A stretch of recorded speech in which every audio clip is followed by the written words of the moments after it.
So today I want to talk about family estrangement and to offer some comfort to those of you going through it.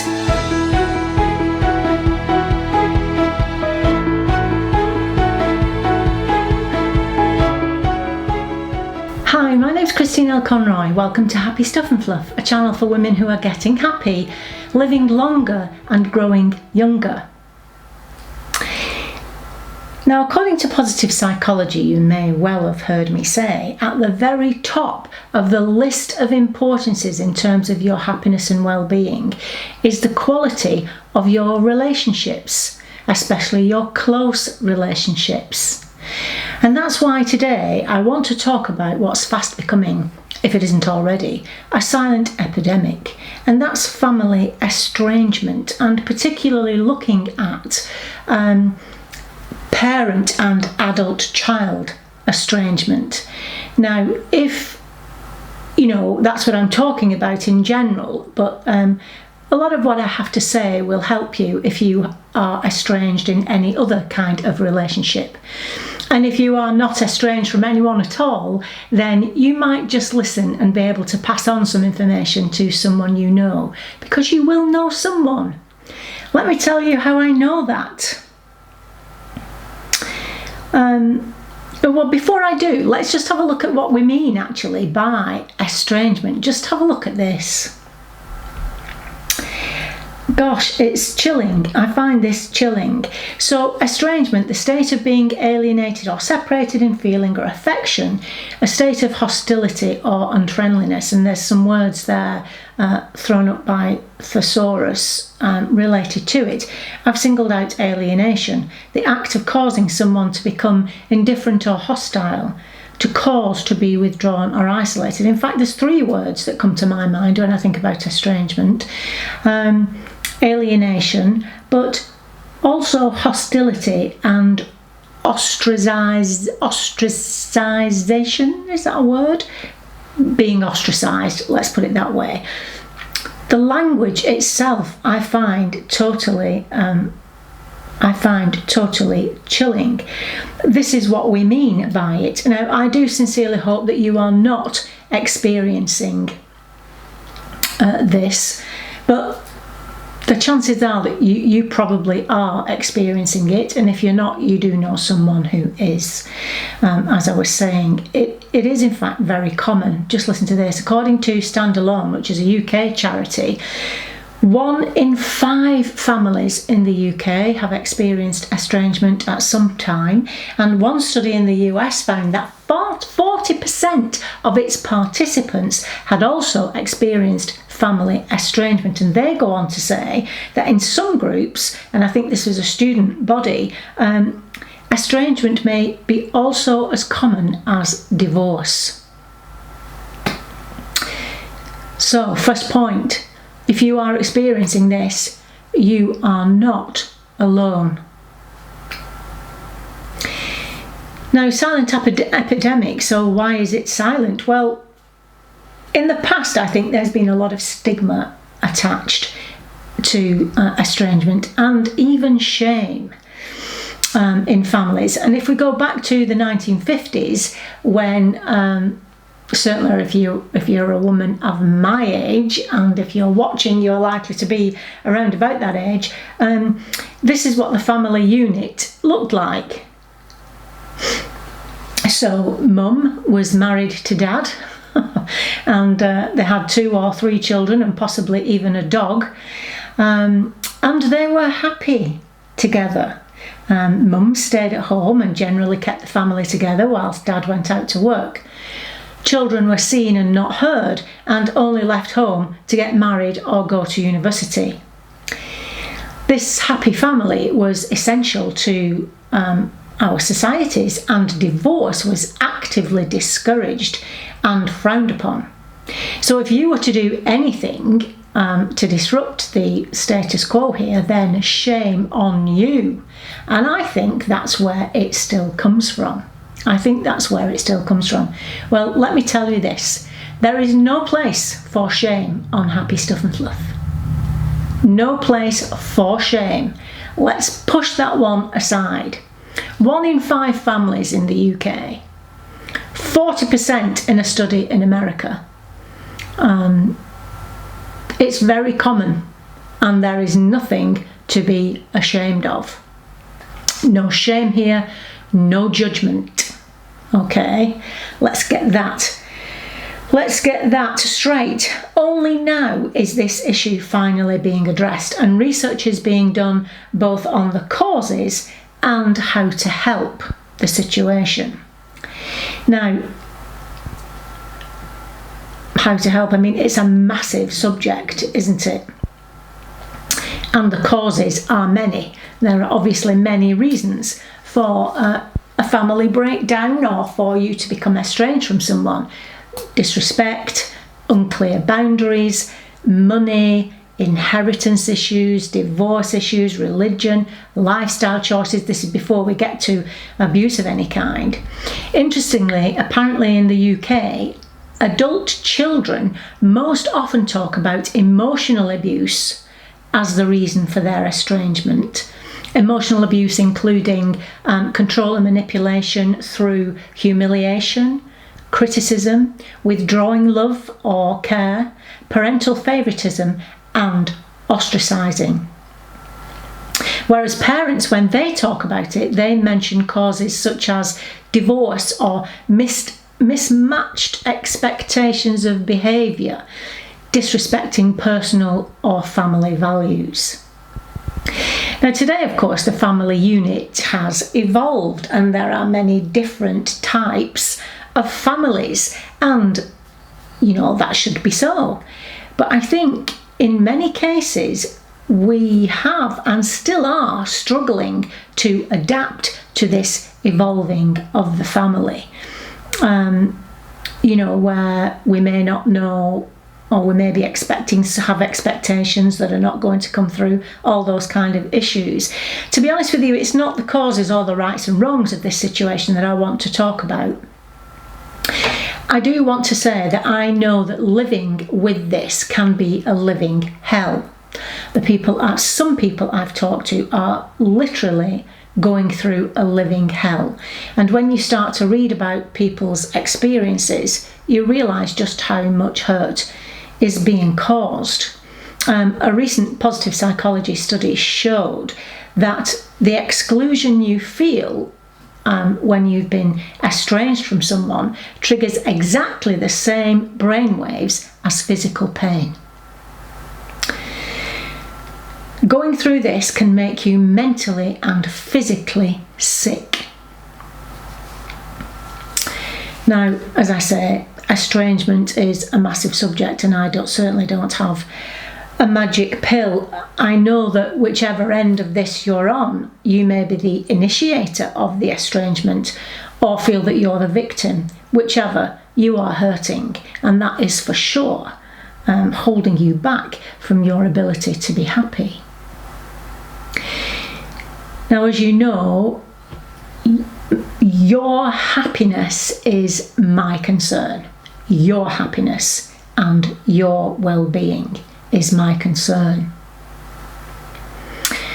So, okay then, so what to do about it? Well, it does depend on your situation, obviously. Now, just let me say, if you're angry and resentful about this at the moment, if it's newly happened, let's say, and you may have every right to be angry and resentful, what follows is probably not for you at this time. Come back. It may not be right for you just now. And equally, you might feel that the estrangement that you've been through is the best thing that ever happened to you, and you feel more free now than you've ever felt. And if that's the case, then I'm pleased that you have reached a place of peace and healing. I'd like to hear your story in the comments box. I'd like to hear all of your stories in the comments box. Because of course I don't know your stories, but I have a story of my own which I'm going to briefly tell you. Only briefly. If you want to know the details, you're going to have to read it in my book. I know, sorry. Stitch Your Own Silver Linings. I talk about it in a bit more detail there. What happened to me? So when I was young, actually not that young, I was 21, I became estranged from my family, mainly from my mother. and that went on for some 7 or 8 years. Initially, of course, I was hurt. Of course, I was hurt. I was going to say I was a child. I wasn't a child at 21, but not far off. And I was hurt, but I kind of had this, initially I had this attitude, okay, if that's the way it's got to be, that's the way it's got to be, I'll find my own way. I guess that was a protective way of dealing with it, but it worked. And also, as you may know, even at 21, I'd been studying personal development and personal growth and the human condition for a long time. And all of that came to the fore to help me in that situation. In fact, sometimes now I read positive psychology interventions and think I did that without knowing what I was doing in order to help to kind of navigate a roadmap through what I was going through. I also was very fortunate to have some supportive people around me, some incredibly supportive people, and that happened. So as time went on, I started to develop my own life and my own person, because I was much more than my mother's daughter, which is all I felt I was allowed to be whilst I was at home.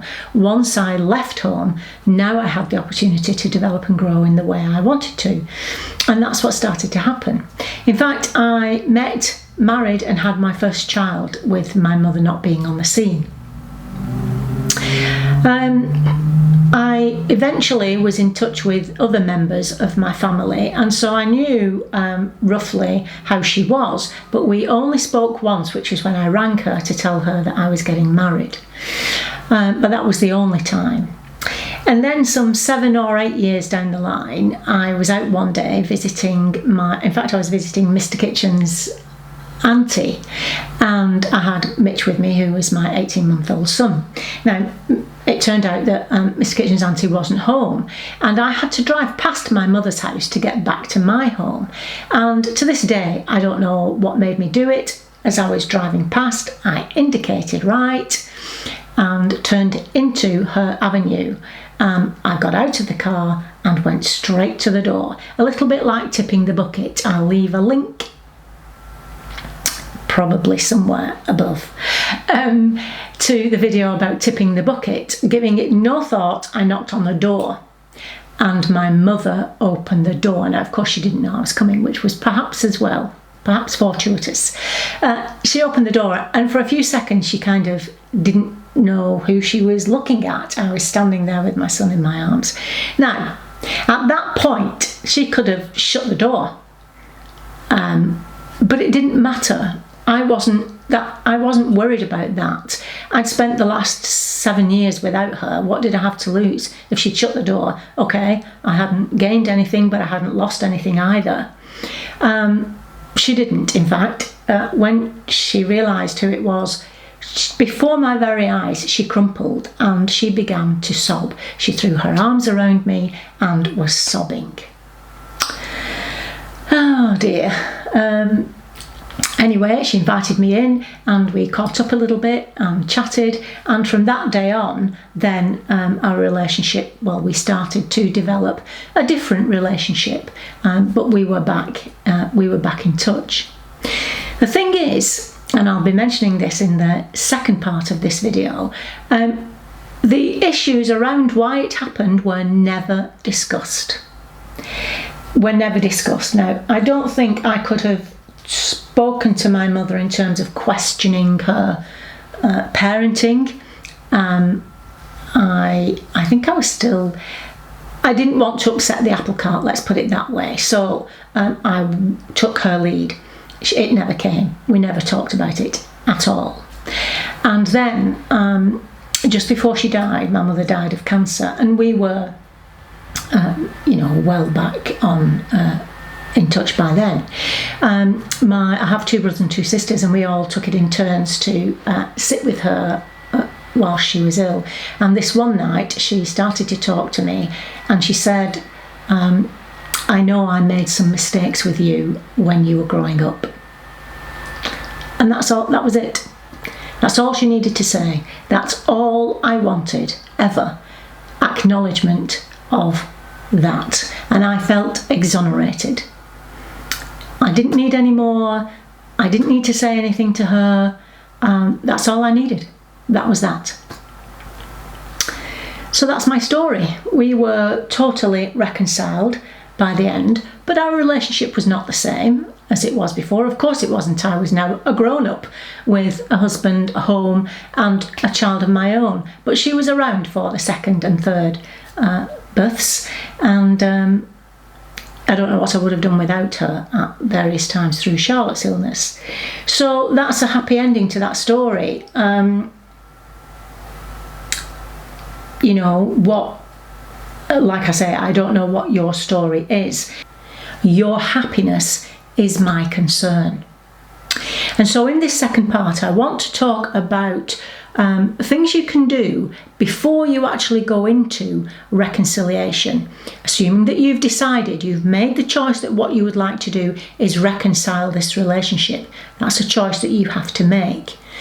Once you've made that decision, these things are going to help you. First of all, I want you to watch my video on CBT technique, the ABC model. Please watch that video. I will leave the link down below. This video is going to help you get straight in your own mind what actually happened to cause the estrangement in the first place. And then I want you to do this exercise. Now, whatever has caused you to be estranged, it could well have been a long time coming, and it's possibly going to take a long time to heal. These are questions I want you to ask yourself to give you a better chance at successful reconciliation. And it might take you time to do this, but please, it will be worth the effort. Okay, so this exercise, it's called just questioning your thinking. And what I want you to do, I want you to sit down with pen and paper, and I want you to list all of those thoughts that you have in your head about the situation that you're going through and what caused the situation. All of those thoughts that go round and round in your head the whole time, day in, day out, I want you to get them out of your head and write them down on paper. List them, number 1, number 2, number 3, and keep going until you cannot write any more. And then I want you to turn the paper over and walk away. Go and meditate. If you don't meditate, find something else to do that's going to take your mind off this. Read a book, go shopping, watch television, whatever it takes. And then return to your list. And when you do, I want you to look at each one of your thoughts, the thoughts that you've written down. And for each one, I want you to ask these questions and write your answers down. Is that thought true? What evidence do I have to back up my thought? What evidence contradicts my thought? Can I see this in a different way? What else might it mean? Now, if you can especially answer those last 2 questions, I think you're well on your way to an overall better understanding of the situation. That's a repeat exercise of what's in the video, but I want you to watch the video too. Now, you may not solve the issue, but once you start to question your own thinking, then it's going to open you up to seeing another point of view, a different point of view, not necessarily a right or a wrong point of view. That's important to remember. Okay, so more questions that you need to think about and to answer. In terms of reconciliation, do you think, can you acknowledge and own up to your role in the problem? And can you apologise for past issues? Now, when you watch the first video, or if you've already watched the first video, I mentioned that my mother and I, when we reconciled, we didn't discuss it. And that was the wrong way to go about it. That was the wrong way to go about it. for a full and more satisfying, albeit different relationship after reconciliation, you need to be able to do this, to acknowledge and own up to your own role in the problem and apologise for any past issues. Can you be compassionate enough to hear the other person's experience of what happened and not deny it? Accept their truth about it. You know, one piece of research I was reading, a doctor who specialises in family reconciliations talks about the fact that when he's talking to the two people involved at different times about what actually happened, he said you could possibly be talking about a completely different experience altogether. You can barely recognise that this is the same story told by two different people. So I don't particularly like that term, your truth. This is your truth and their truth. But in a case like this, it's worth remembering that their truth is likely to be different to yours. Can you accept that? Can you accept that the other person may never conform to your way of thinking? They may never accept or never do what it is that you were hoping they would do, or behave how you would hope that they would behave. That may never happen. And this is when I was talking about values, personal values, family values, expectations of behaviour. It's going to take a big person. It's a difficult thing to do this, but all the time you've got to keep asking yourself, do I want this person in my life? Is it worth this? And the answer, of course, will be yes. If you've come this far, the answer will be yes. That's what you may have to do. Accept that they're never going to conform to any ideas that you might have. But on the other hand, can you set clear boundaries for moving forward? Can you talk about what they are responsible for in the relationship and what you're responsible for? So, for example, if you are a mum who's estranged from your daughter because of her partner, then you have to come up with some kind of boundary to be able to deal with that. It's those kind of boundaries. You're thinking about your actual situation and set clear boundaries around that. Do you want to be right, or do you want them in your life is something else. Now, I know that's going to fall hard to some people, but remember, this reconciliation it takes two to tango, and they are also going to be hopefully able to approach reconciliation asking these questions too. Now, I think if you can do those things, then you stand a good chance. It's not going to happen overnight. If it's difficult, if you think it's going okay and then it falls back a bit, you might need to try again. If you keep trying to reconcile and the reconciliation breaks down, it might be wise to contact a family counsellor.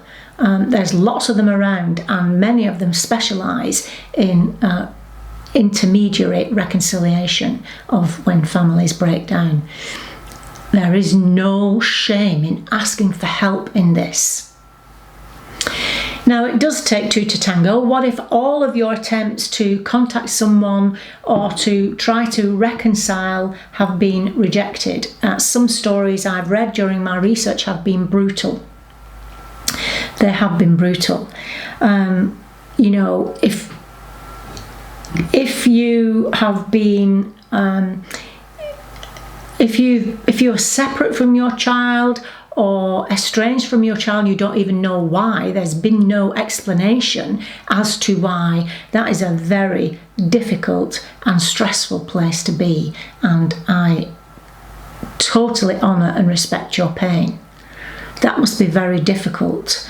However, and you're probably not going to like me saying this, you have to stop banging your head against a brick wall. You have to stop heaping hurt on yourself each time you try to reach out. Now, let's just say again, let's go back to your mum and daughter, and not only do you not see your daughter, but you don't see your grandchildren either.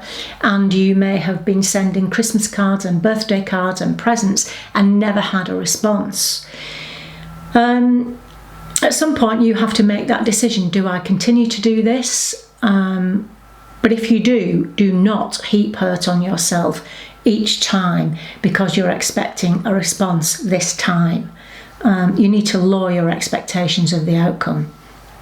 Continue to do it if you feel it's the right thing to do and it makes you feel better in that situation, but lower your expectation of the outcome. Acceptance is very difficult of a situation that you don't like, but you have to accept what you cannot control, whilst being flexible and open and ready should it change. Now, if you've thrown all of your efforts, for example, into being a mum, and it's what you identify with, it's the only thing you've ever done is be a mum, then estrangement from your child is going to be traumatic. I want you to watch my video about dealing with trauma. I'll leave the link down below. Go through the exercises about dealing with trauma, because that's what this is. It's a traumatic experience. These things do work. I promise you, they will help you. And you know, just as I had to expand my role from being only my mother's daughter, I mentioned this in the first film, you will also have to establish that you are more than a mum. Be curious about who you are other than a mum, and start to discover the person, who you are as a person, and find things that you want to do. Create a life away from this. Listen, this will probably never go away. The sadness of it will always be there. It's like grief. The sadness will always be there. But if you try to establish your own life in this way, then there will be times and moments of happiness. Whether or not the sadness is underneath, you will find moments of positivity that will help you to deal with it. Now, a difficult thing, what you need to do is to forgive the person who is ignoring you. I know. But remember, you are not forgiving for them, you are forgiving for you. Living with bitterness and resentment is only hurting you and not them. So you need to forgive them. You also need to forgive yourself. You also need to forgive yourself. Now, regularly reading and reciting these two verses is going to help you with forgiveness, but I also have videos on helping you to forgive. It isn't easy, but with practice you will get there. Now, the Serenity Prayer, I'm sure you are familiar with. God, grant me the serenity to accept the things I cannot change, courage to change the things I can, and wisdom to know the difference. You'll know that part. This particularly applies to us, I think. Living one day at a time, enjoying one moment at a time, accepting hardships as the pathway to peace. Keep that around and read it regularly. Now, the next one that you may not be quite so familiar with is the Hawaiian Ho'oponopono prayer. This is a deeply healing, age-old practice prayer for forgiveness, and it simply says, I'm sorry, please forgive me, thank you, I love you. These words are healing words, and they will help you. Now, equally, if you feel you cannot deal with the hurt or the grief, you need to seek professional help. These are ideas that I talked about here that I've used myself through my own experience of estrangement. I also want to come back to the charity in the UK called Stand Alone. Contact them. They have sources They also have a Facebook group, so if you are feeling alone with this, get on the Facebook group. But there'll be lots of support there from people who have experienced, if not the same as you, very similar. So that's Stand Alone, a UK charity now. Yes, it might be in the UK, but you will be able to access their Facebook group and obviously their sources and resources if you're in the US too. So please go to Stand Alone. I'll leave the link down below. And if those things don't happen, then seek professional help.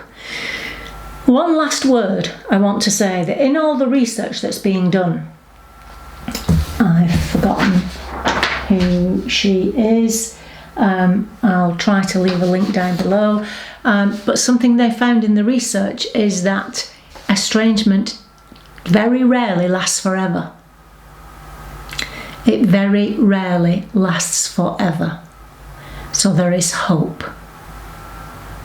I just wanted to give you my support and offer some comfort to you if you're dealing with this.